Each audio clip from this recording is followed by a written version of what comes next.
নতুন বছরের শুরুতেই ফের ভয়াবহ ভূমিকম্পের স্মৃতি ফিরল নেপালে। রিখটার স্কেলে ৭.১ মাত্রায় কেঁপে উঠেছে নেপাল তিব্বত সীমান্ত। তার জেরে ইতিমধ্যেই ৫৩ জনের মৃত্যু হয়েছে এবং আহত হয়েছেন আরও অন্তত ৬২ জন। হতাহতের সংখ্যা আরও বাড়বে বলে আশঙ্কা করা হচ্ছে।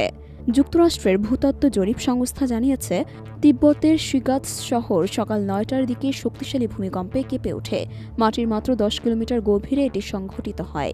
ভূমিকম্পটি এতটাই শক্তিশালী ছিল যে এটি নেপাল, ভারতের কিছু অংশে এবং বাংলাদেশেও অনুভূত হয়। বড় ভূতাত্ত্বিক ফল্টে অবস্থানের কারণে ওই অঞ্চলে প্রায়ই ভূমিকম্প হয়ে থাকে। প্রথম কম্পনের প্রায় আধ ঘন্টার মধ্যেই আরও দুবার আফটার শক হয় ওই এলাকায়।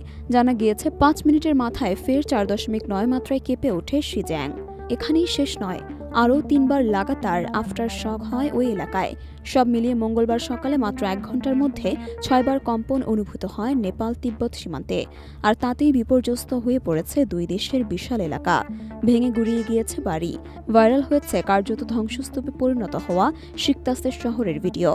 ক্ষতিগ্রস্ত এলাকায় উদ্ধার অভিযানে নেমেছে চীনের বিমান বাহিনী। এতে ড্রোন ব্যবহার করা হচ্ছে।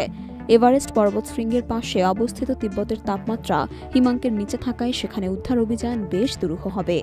নেপালেও শক্তিশালী কম্পন অনুভূত হলেও সেখানে এখন পর্যন্ত কোনো ধরনের ক্ষয়ক্ষতির সন্ধান পাওয়া যায়নি বলে বার্তা সংস্থা এএফপিকে জানিয়েছেন দেশটির এক কর্মকর্তা। ২০১৫ সালে নেপালের রাজধানী কাঠমান্ডুর কাছে ৭.৮ মাত্রার ভূমিকম্পে প্রায় ৯,০০০ মানুষের মৃত্যু হয়েছিল।